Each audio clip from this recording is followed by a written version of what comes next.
دولت کمانے کے لیے وہ اپنی ساری کی ساری زندگی اور جو صحت ہے اس کو ضائع کر دیتا ہے۔ دولت کمانے کے لیے، پیسہ کمانے کے لیے، دنیا کا بینک بیلنس حاصل کرنے کے لیے بندہ اپنی صحت کو داؤ پہ لگا دیتا ہے، صحت ضائع کر دیتا ہے بندہ۔ اور جب دولت پاس آ جاتی ہے تو پھر بندے کی صحت اس قابل نہیں رہتی، پھر صحت کو حاصل کرنے کے لیے بندہ ساری جمع پونجی جو ہے وہ اپنی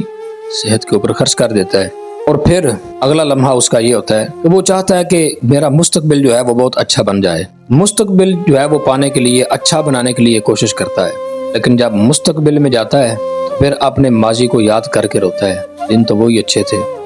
جو میں ماضی میں گزار کر آیا ہوں۔ یعنی دیکھیں کہ جس طرح بینک بیلنس، دولت اور دائیں بائیں کے معاملات، بہت ساری دولت بندے کے پاس آ جاتی ہے۔ کچھ لوگ سمجھتے ہیں کہ شاید ہمارے پاس بہت دولت کا ہونا یہ ہمارے سکون کی نشانی ہے،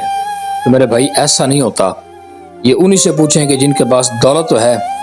لیکن ایک رات کے اندر 1 گھنٹہ بھی ان کو سکون اور چین کی نیند سونے کے لیے میسر نہیں ہے۔ کیا فائدہ اس دولت کا، کیا فائدہ ان گاڑیوں کا، ان بنگلوں کا کہ جو بندے کی زندگی سے سکون جو ہے وہ چھین کر لے جائیں،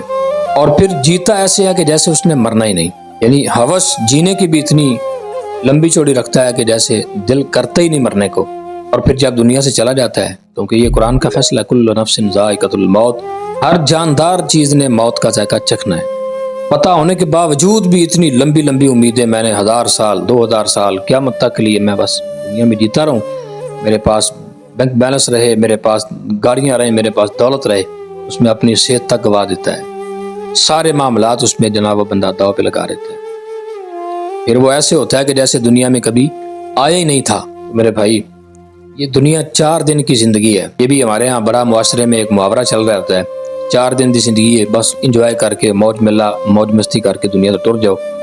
جتنا بڑا نقصان یہ جملہ بندے کی زندگی کے اندر کرتا ہے نا،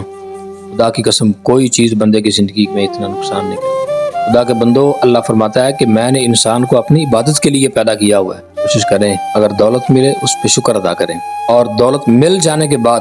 سکون آپ کو تب بھی حاصل ہو سکتا ہے جب دولت کی وجہ سے آپ وحدہ لا شریک، وہ خلاق عالم جس نے آپ کو دولت عطا فرمائی ہے، بندہ اس کی یاد سے غافل نہ ہو جائے، اور سکون ہی حاصل کرنا مقصود ہے نا۔ تو سکون کس میں ہے؟ اللہ فرماتا ہے الا بذکر اللہ تطمئن القلوب، دلوں کا اطمینان صرف اللہ تعالیٰ کے ذکر میں۔ اللہ کا ذکر کیجئے، دلوں کا سکون حاصل کیجئے،